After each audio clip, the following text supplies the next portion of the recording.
بچوں وضو کرنے کے بعد امام آہستہ آہستہ دروازے کی طرف قدم بڑھانے لگے۔ مرغابیاں جو حوض کے کنارے تھیں اڑ اڑ کر امام کے قدموں میں بے چین ہو کر لوٹنے لگیں۔ ایک چھوٹی مرغابی چیختی ہوئی ان کے آگے آ کر کھڑی ہو گئی۔ ام کلثوم سے رہا نہ گیا، روتے ہوئے باپ کے پاس آ گئیں۔ امام سے کہنے لگیں کہ آپ مسجد نہ جائیے۔ امام دروازے کی طرف قدم بڑھاتے ہوئے ام کلثوم سے فرمایا، انہیں ان کے حال پر چھوڑ دو، یہ مجھ پر نوحہ کر رہی ہیں۔ حجر ابن عدی کی آنکھوں سے نیند کوسوں دور تھی۔ آخرکار وہ نماز کے لیے اٹھ کھڑے ہوئے۔ عجیب رات تھی کہ مسجد میں ایک عجیب سما تھا۔ انہیں ایسا معلوم ہو رہا تھا جیسے کوئی اہم واقعہ پیش آنے والا ہے۔ انہوں نے نماز ختم کی، لیکن آج ان کا سانس رکنے لگا تھا۔ وہ اٹھ کھڑے ہوئے، لیکن جیسے ان کے پیروں میں جان نہیں تھی۔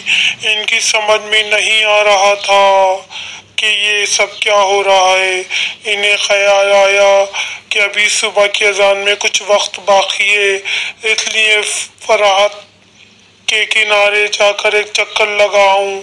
ابھی مسجد سے نکلنے ہی والے تھے کہ انہیں کچھ سرگوشیوں کی آواز سنائی دی۔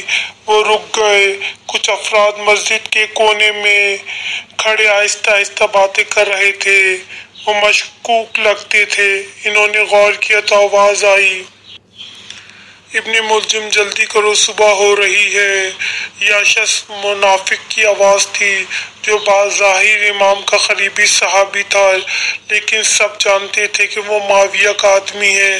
حجر نے اپنا سانس روک لیا، ان کو یہیں سامنے قتل کر دیں گے۔ ایک آواز آئی، نہیں، بہتر ہے کہ جب علی سجدے میں جائیں تو اس وقت ان پر حملہ کرنا۔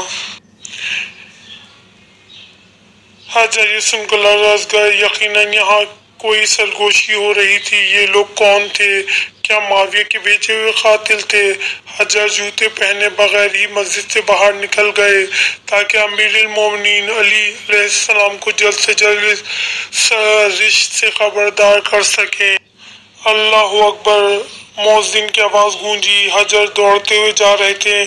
ان کا سانس پھول رہا تھا، لیکن وہ کوفے کی تنگ اور تاریک گلیوں میں دھول مٹی کانٹوں کی پرواہ کیے بغیر بھاگ رہے تھے، لیکن امام انہیں کہیں نظر نہ آئے۔ جب وہ ام کلثوم کے گھر پر پہنچے تو انہوں نے سکون کا سانس لیا۔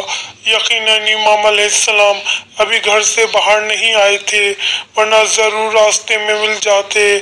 پسینہ حجر کے چہرے سے بہہ رہا تھا، سانس بری طرح پھول رہی تھی۔ انہوں نے آہستہ سے بڑھ کر دروازے پر دستک دی، لیکن حجر کو معلوم ہوا کہ امام گھر سے روانہ ہو چکے ہیں۔ اذان ابھی دی جا چکی تھی۔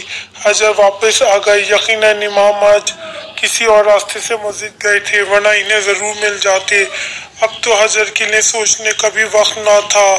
وہ گرتے پڑتے آگے بڑھے اور پھر دوڑنے لگے، کیونکہ امیر المومنین کی جان خطرے میں تھی۔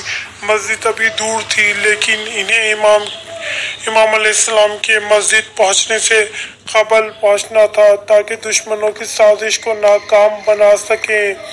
اذان کا آخری جملہ سنتے ہی حجر بہت گھبرائے۔ وہ روتے ہوئے مسجد پہنچے۔ صفیں تیار تھیں۔ امام علیہ السلام کی آواز آ رہی تھی۔ ابھی حجر کچھ کہنا چاہ ہی رہے تھے، ایک تیز چمکتی ہوئی تلوار فضا میں لہراتی ہوئی دکھائی دی۔ نمازیوں نے سجدے سے سر اٹھایا، ہر کوئی ادھر ادھر بھاگنے لگا۔ مسجد میں قیامت برپا ہو چکی تھی۔ حجر روتے ہوئے آگے بڑھے، لیکن انہیں دیر ہو چکی تھی۔ محراب خون میں غرق تھی، جا نماز سرخ ہو چکی تھی، اور امام کی آواز آ رہی تھی، رب کعبہ کی قسم، میں کامیاب ہو گیا۔